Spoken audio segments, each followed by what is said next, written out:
ॐ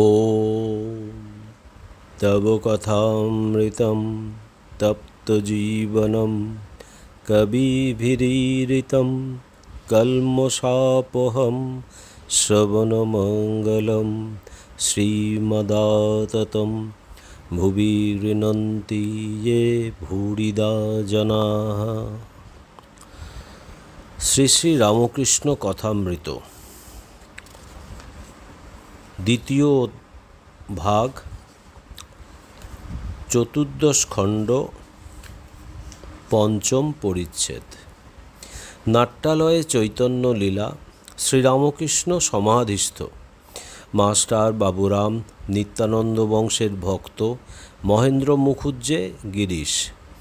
ঠাকুরের গাড়ি বিডন স্ট্রিটে স্টার থিয়েটারের সম্মুখে আসিয়া উপস্থিত। রাত প্রায় 8:30। সঙ্গে মাস্টার বাবুরাম, মহেন্দ্র মুখুজ্জে ও আরও দু একটি ভক্ত। টিকিট কিনিবার বন্দোবস্ত হইতেছে।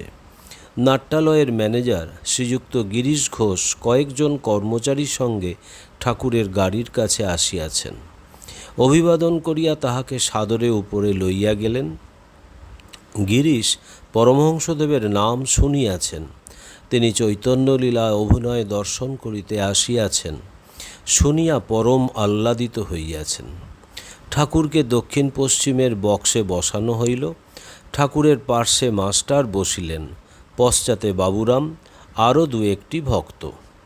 নাট্যালয়ে আলোকাকীর্ণ, নিচে অনেক লোক। ঠাকুরের বাম দিকে ড্রপ সিন দেখা যাইতেছে। অনেকগুলি বক্সে লোক হইয়াছে। একজন বেহারা নিযুক্ত বক্সের পশ্চাতে দাঁড়াইয়া হাওয়া করিতেছে। ঠাকুরকে হাওয়া করিতে গিরিশ বেহারা নিযুক্ত করিয়া গেলেন।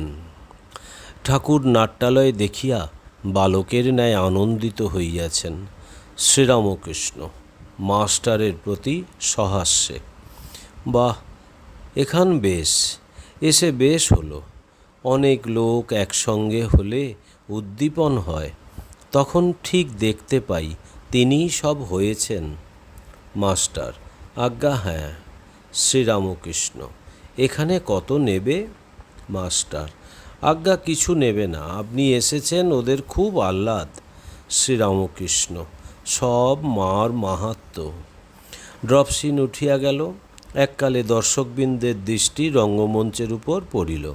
প্রথমে পাপ আর 6 রিপুর সভা, তারপর বনপথে বিবেক, বৈরাগ্য ও ভক্তির কথাবার্তা। ভক্তি বলিতেছেন। গৌরাঙ্গ নদিয়ায় জন্মগ্রহণ করিয়াছেন, তাই বিদ্যাধরীগণ আর মুনিঋষিগণ ছদ্মবেশে দর্শন করিতে আসিতেছেন। ধন্য ধরা নদিয়ায় এলো গোরা।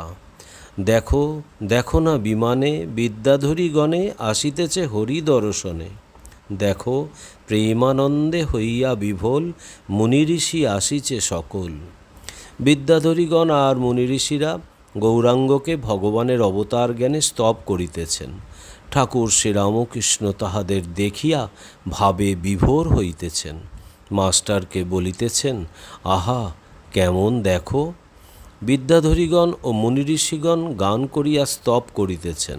পুরুষগণ কেশব কুরু করুণাদিনে কুঞ্জ কাননচারী। স্ত্রীগণ মাধব মনমোহন মোহন মুরলীধারী। সকলে হরিবোল হরিবোল হরিবোল মন আমার। পুরুষগণ ব্রজকিশোর কালীয় হর কাতর ভয়ভঞ্জন। স্ত্রীগণ নয়ন বাঁকা বাঁকা সিকি পাখা রাধিকা হৃদি রঞ্জন। পুরুষগণ গোবর্ধন ধারণ বনকুসুম ভূষণ দামোদর কংস দর্পহারী। স্ত্রীগণ শ্যামরাস রসবিহারী। সকলে হরিবোল হরিবোল হরিবোল মন আমার। বিদ্যাধরীগণ যখন গাইলেন নয়ন বাঁকা বাঁকা সিকি পাখা রাধিকা হৃদি রঞ্জন, তখন ঠাকুর শ্রীরামকৃষ্ণ গভীর সমাধি মধ্যে মগ্ন হইলেন। কনসার্ট ঐক্যতানবাদ্য হইতেছে, ঠাকুরের কোনো হুঁশ নাই। ষষ্ঠ পরিচ্ছেদ। চৈতন্য লীলা দর্শন। গৌর প্রেমে মাতোয়ারা শ্রীরামকৃষ্ণ। জগন্নাথ মিশ্রের ঘরে অতিথি আসিয়াছেন। বালক নিমাই সদানন্দে সমবয়স্যদের সহিত গান গাইয়া বেড়াইতেছেন। কাহা মেরা বৃন্দাবন, কাহা যশোদামাই, কাহা মেরা নন্দ পিতা, কাহা বলাই ভাই, কাহা মেরি ধবলি শ্যামলি, কাহা মেরি মোহন মুরলী, শ্রীদাম সুদাম রাখালগণ কাহা মে পাই, কাহা মেরি যমুনা তট, কাহা মেরি বংশী বট, কাহা গোপনারী মেরি, কাহা হামারা রাই। অতিথি চক্ষু বুজিয়া ভগবানকে অন্ন নিবেদন করিতেছেন। নিমাই দৌড়িয়া গিয়া সেই অন্ন ভক্ষণ করিতেছেন। অতিথি ভগবান বলিয়া তাহাকে জানিতে পারিলেন ও দশাবতারে স্তব করিয়া প্রসন্ন করিতেছেন। মিশ্র ও শচীর কাছে বিদায় লইবার সময় তিনি আবার গান করিয়া স্তব করিতেছেন। জয় নিত্যানন্দ গৌরচন্দ্র জয় ভবতারণ, অনাথত্রাণ জীবপ্রাণ ভীত ভয় বারণ, যুগে যুগে রঙ্গ নবলীলা নবরঙ্গ, নবতরঙ্গ নবপ্রসঙ্গ, ধরাভার ধারণ, তাপহারী প্রেমবারী বিতর রাস রসবিহারী, দীনওয়াস কলুষনাশ দুষ্ট ত্রাস কারণ। স্তব শুনিতে শুনিতে ঠাকুর আবার ভাবে বিভোর হইতেছেন। নবদ্বীপের গঙ্গা তীর। গঙ্গা স্নানের পর ব্রাহ্মণেরা মেয়ে পুরুষ ঘাটে বসিয়া পূজা করিতেছেন। নিমাই নৈবেদ্য কাড়িয়া খাইতেছেন। একজন ব্রাহ্মণ ভারী রেগে গেলেন আর বললেন, আরে বেল্লিক, বিষ্ণু পূজার নৈবেদ্যি কেড়ে নিচ্ছিস, সর্বনাশ হবে তোর। নিমাই তবুও কেড়ে নিলেন আর পলায়ন করিতে উদ্যত হইলেন। অনেক মেয়েরা ছেলেটিকে বড় ভালোবাসে। নিমাই চলে যাচ্ছে দেখে তাদের প্রাণে সইল না। তারা উচ্চ ঈশ্বরে ডাকিতে লাগিল, নিমাই ফিরে আয়, নিমাই ফিরে আয়। নিমাই শুনিলেন না। একজন নিমাইকে ফিরাইবার মহামন্ত্র জানিতেন। তিনি হরিবোল হরিবোল বলিতে লাগিলেন। অমনি নিমাই হরিবোল হরিবোল বলিতে বলিতে ফিরিলেন। মণি ঠাকুরের কাছে বসিয়া আছেন, বলিতেছেন, আহা! ঠাকুর আর স্থির থাকিতে পারিলেন না।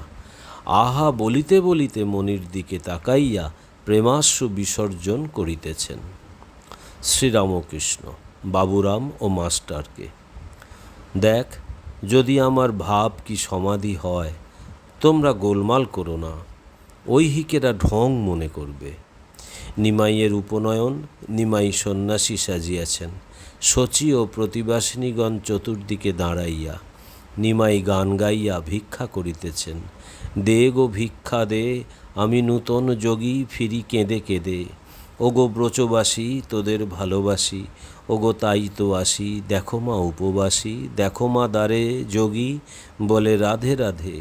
বেলা গেল যেতে হবে ফিরে, একাকী থাকি মা যমুনা তীরে, আঁখি নীরে মিশে নীরে, চলে ধীরে ধীরে ধারা মৃদু নাদে। সকলে চলিয়া গেলেন। নিমাই একাকী আছেন। দেবগণ ব্রাহ্মণ ব্রাহ্মণী বেশে তাহাকে স্তব করিতেছেন। পুরুষগণ চন্দ্রকিরণ অঙ্গে নম বামন রূপধারী, স্ত্রীগণ গোপীগণ মনোমোহন মঞ্জু কুঞ্জচারী। নিমাই জয় রাধে শ্রী রাধে। পুরুষগণ ব্রজবালক সঙ্গ মদন মানভঙ্গ, স্ত্রীগণ উন্মাদিনী ব্রজকামিনী উন্মাদ তরঙ্গ। পুরুষগণ দৈত্য ছলন নারায়ণ সুরগণ ভয়হারী, স্ত্রীগণ ব্রজবিহারী গোপনারী মান ভিখারী। নিমাই জয় রাধে শ্রী রাধে। ঠাকুর শ্রীরামকৃষ্ণ এই গান শুনিতে শুনিতে সমাধিস্থ হইলেন। যবনিকা পতন হইল, কনসার্ট বাজিতেছে। অদ্বৈতের বাটির সম্মুখে শ্রীবাসাদি কথা কইতেছেন। মুকুন্দ মধুর কণ্ঠে গান গাইতেছেন। আর ঘুমাইও না মন, মায়াঘরে কতদিন রবে অচেতন। কে তুমি, কি হেতু এলে, আপনারে ভুলে গেলে, চাহরে নয়ন মেলে তেজ কুস্বপন। রয়েছ অনিত্য ধ্যানে, নিত্যানন্দে হেরো প্রাণে, তম পরিহরি হেরো তরুণ তপন। মুকুন্দ বড় সুকণ্ঠ। শ্রীরামকৃষ্ণ মণির নিকট প্রশংসা করিতেছেন। নিমাই বাটিতে আছেন, শ্রীবাস দেখা করিতে আসিয়াছেন। আগে শচীর সঙ্গে দেখা হইল। শচী কাঁদিতে লাগিলেন, বলিলেন, পুত্র আমার গৃহধর্মে মন দেয় না, যে অবধি গেছে বিশ্বরূপ, প্রাণ মন কাঁপে নিরন্তর, পাছে হয় নিমাই সন্ন্যাসী। এমন সময়ে নিমাই আসিতেছেন। শচী শ্রীবাসকে বলিতেছেন, আহা দেখো দেখো পাগলের প্রায়, আঁখিনীরে বুক ভেসে যায়, বলো বলো এ ভাব কেমনে যাবে। নিমাই শ্রীবাসকে দেখিয়া তাহার পায়ে জড়াইয়া কাঁদিতেছেন আর বলিতেছেন, কই প্রভু, কই মম কৃষ্ণ ভক্তি হলো, অধম জনম বৃথা কেটে গেল। বলো প্রভু, কৃষ্ণ কই, কৃষ্ণ কোথা পাব, দেহ পদধূলি বনমালী যেন পাই। শ্রীরামকৃষ্ণ মাস্টারের দিকে তাকাইয়া কথা কইতে যাইতেছেন, কিন্তু পারিতেছেন না। গদগদ স্বর, গণ্ডদেশ নয়ন জলে ভাসিয়া গেল। এক দৃষ্টে দেখিতেছেন নিমাই শ্রীবাসের পা জড়াইয়া রহিয়াছেন আর বলিতেছেন, কই প্রভু, কৃষ্ণ ভক্তি তো হলো না। এদিকে নিমাই পড়ুয়াদের আর পড়াইতে পারিতেছেন না। গঙ্গাদাসের কাছে নিমাই পড়িয়াছিলেন। তিনি নিমাইকে বুঝাইতে আসিয়াছেন। শ্রীবাসকে বলিলেন, শ্রীবাস ঠাকুর, আমরা ব্রাহ্মণ বিষ্ণু পূজা করে থাকি, আপনারা মিলে দেখছি সংসারটা ছাড়খাড় করলেন। শ্রীরামকৃষ্ণ মাস্টারকে, এ সংসারের শিক্ষা, এও করো ও করো। সংসারী যখন শিক্ষা দেয় তখন দুদিক রাখতে বলে। মাস্টার, আজ্ঞা হ্যাঁ। গঙ্গাদাস নিমাইকে আবার বুঝাইতেছেন, ওহে নিমাই, তোমার তো শাস্ত্রজ্ঞান হয়েছে, তুমি আমার সঙ্গে তর্ক করো। সংসার ধর্ম অপেক্ষা কোন ধর্ম প্রধান, আমায় বোঝাও। তুমি গৃহী, গৃহীর মতো আচার না করে অন্য আচার কেন করো। শ্রীরামকৃষ্ণ মাস্টারকে, দেখলে দুই দিক রাখতে বলছে। মাস্টার, আজ্ঞা হ্যাঁ। নিমাই বলিলেন, আমি ইচ্ছা করে সংসার ধর্ম উপেক্ষা করি নাই, আমার বরং ইচ্ছা যাতে সব বজায় থাকে। কিন্তু প্রভু কোন হেতু কিছু নাহি জানি, প্রাণ টানে কি করি, ভাবি কুলে রই, কুলে আর রহিতে না পারি, প্রাণ ধায় বুঝালে না ফেরে, সদা চায় ঝাঁপ দিতে অকুল পাথারে। শ্রীরামকৃষ্ণ, আহা। ওম নিরঞ্জনম নিত্যম অনন্তরূপম ভক্তানুকম্পাধীত বিগ্রহং বৈ ঈশাবতারম পরমেশমিড্ডম তং রামকৃষ্ণম শিরসা নমামহম। শ্রীরামকৃষ্ণ অর্পণমস্তু।